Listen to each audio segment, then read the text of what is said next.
The quickest way to create content for your directory, your authority site, your niche community, or marketplace while simultaneously improving your SEO. Yeah, hey everybody, this is Ian from Mindful Marketplace, and welcome back to Serve at Scale. This is our community podcast where we look at interesting and innovative ways to 10x your audience, your output, your impact, and your income on a bootstrap budget. So earlier today, I was working with a couple clients who are building a web directory. They're part actually of my Launch It course. If you want to sign up for that, it's quite affordable and quite resource intensive. You can access that at a link below. But nonetheless, these folks are looking to really expedite the process of getting some content created for their site, as well as really trying to improve the search engine optimization, specifically by dint of getting backlinks. So I'm certainly not an SEO expert. It's not even something I necessarily believe, is a topic of expertise. I think most of the SEO advice and stuff that I see online is generally pretty vague and sort of, it changes by virtue of the algorithmic eccentricities of the search engines. And, I'm not a really big believer in that whole approach. But here is what I know for sure works really, really well and kind of tackles both of these challenges in one fell swoop, both content creation as well as backlinks. So what I recommend you do is start with interviews. So if you're launching a directory, let's say in the mindfulness space or a marketplace sort of community or niche community in the mindfulness space, and I use my own niche as the example here. So what I do generally, and again, if you're in our course community, I have a link to a example of this that you can actually copy for your own project or platform. So what I do is I invite people to participate in an interview. And essentially what you're doing is you are elevating their ego. So you're actually using some very basic human psychology to your benefit. So you're asking somebody, let's say, again, using myself as an example, you'd be asking someone like me to be interviewed on your platform. Now, this is a separate thing from the listing itself. So you're actually saying, hey, Ian, again, to me, we really like your work, or we really are inspired by some of the things you're up to in the world. Would you be interested in answering 7 or 10 questions about your mindfulness teaching, your mindfulness practice, your whatever it may be, right? And of course, you send this out via an email outreach or via Twitter or via any of the avalanche of opportunities we have to connect with our professional peers and niche neighbors. So I look at this and I say, sure, right? I'm sort of impressed and excited that somebody asked me to be interviewed, and I participate in this. And then the next thing that happens, of course, is you, as the site owner, publish the interview with me, and then you ping me to let me know either by email or by Twitter or social media or Facebook that I've been interviewed, right? And that it's been published, or that the interview has been published. So what's the next step that I'm going to do? I'm going to, of course, go and tell all my friends and followers and fans and clients and community that I've been interviewed by you. So I'm giving you that first backlink, right? So now I'm backlinking to my interview, or I'm linking to the interview that you did with me on my own site. I'm linking that. Maybe I'm doing that on social media. Maybe I'm doing that on my Facebook page, et cetera, et cetera. So you have two things here that have now been created. One, you have a link to a backlink from an external URL to your platform.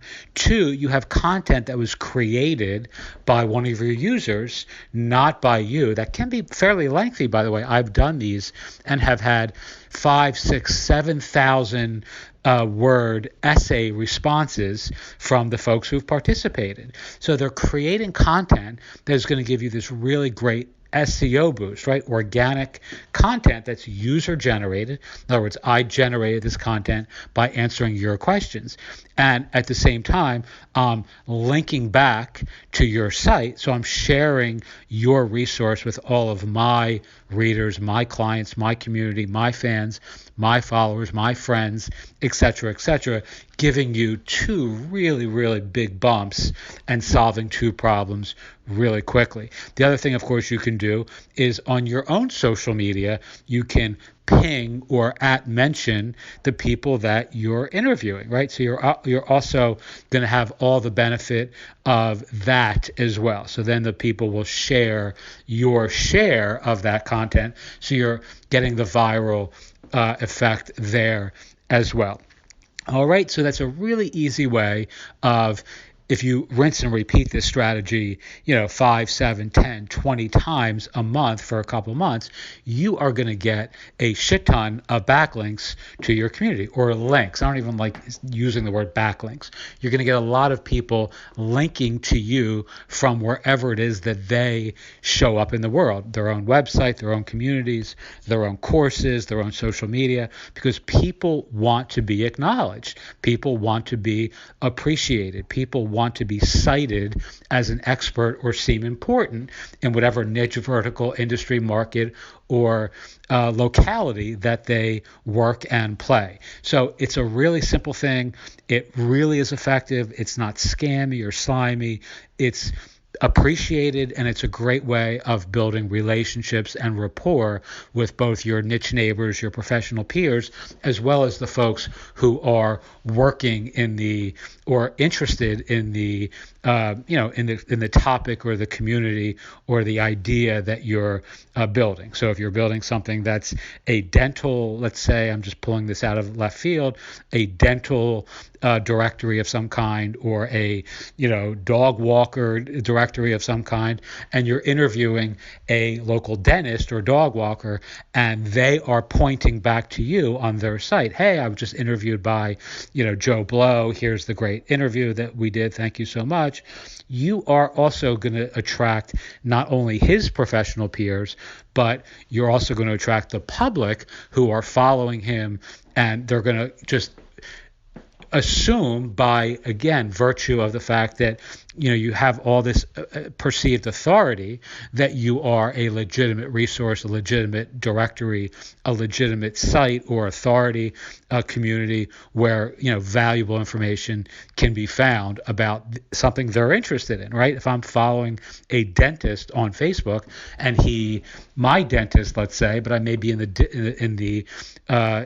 the business, or I'm maybe looking for an orthodontist or a different sort of dentist or a different dentist altogether, but I happen to be following my own, and he shares your directory, his interview on your directory, the chances are I may go check that out, and then I may find some other, professionals in that field that are also of interest to me. So you're getting both professional and public, kind of love and trust and traction every time that you do this. And the more that you do this, the more that you repeat this, like any other action, the more sort of muscle memory your site and your community and your content build, right? So you become the authority in this sort of space. Again, I have examples of this in our course community that you can reference if you're interested in seeing some examples of this with the questions that we ask across various different niches and things like that. It's very easy. I actually use a piece of survey software that is I've used for years, that I actually host the questions on, so the folks can just go to a link and they can fill out the Q&A, and it's really, really easy, really effective, and pretty hands-free for me. Okie doke. Teach what you know, do what you love, wake up the world with your work. If you have any questions, as always, just leave a comment in the course community, and I'm happy to answer them to the best of my ability. Thanks again, and have a wonderful day.